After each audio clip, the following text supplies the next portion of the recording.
So, we have a lot of patients that come in and people eat quote unquote bad food for different reasons. They eat it because whatever, they're raised eating it, they like the taste, so there are a lot of reasons why. And so cheese is one, or dairy products in general, cheese specifically, tend to be one that's a little bit more difficult to get rid of than others. And so you may ask, well, why? I mean, cheese, it smells like dirty socks and tastes about the same. And so why do people love cheese? Part of it may be the fact that, there's an addictive aspect. There's an addiction of all of these foods. And so, cheese stimulates certain receptors in the brain, similar to what heroin stimulates. And so it has a morphine-like effect.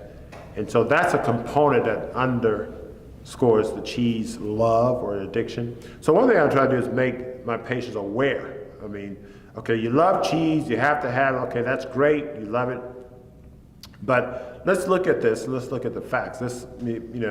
So I try to inspire them intellectually in terms of, okay, here's the deal with cheese, it's causing this effect, you have to have it because of this reason. Now that we know what we're dealing with, now we can approach it. So you don't love cheese because cheese is great, because cheese doesn't love you. It's a one-way relationship.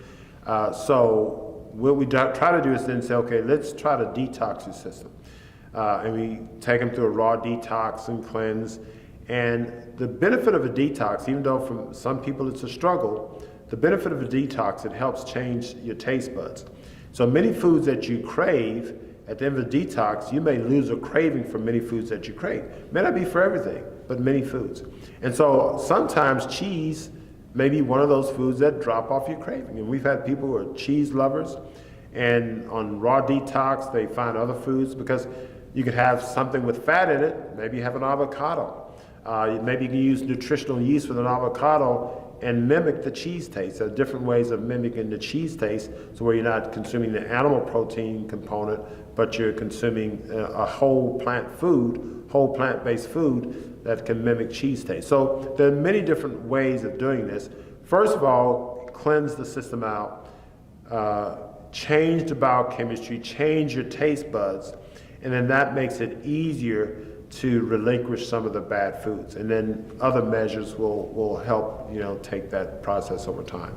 The thing is that the omega-3 oils, you can get omega-3 nutrients from plant foods. So that's number one. The fish gets their omega-3 from plants, so humans can too.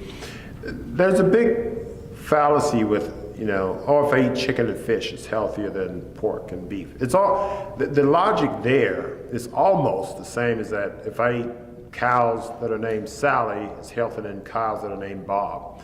I mean, yes, it's a different animal, but by and large, it's a different foreign substance. Cows are bad for human consumption because they're animal proteins. Humans are not designed to eat animal protein. They're not designed to eat other humans. They're not designed to eat cows. They're not designed to eat animals of any type. We're designed to consume plant foods. And so that's the problem with any animal food, is that it's not ideal for human consumption. The biochemical molecules that are associated with beef, as well as associated with cholesterol that's in eggs, associated with fish molecules. These molecules have an adverse effect on the human frame, triggers inflammation, and so all of these foods are bad.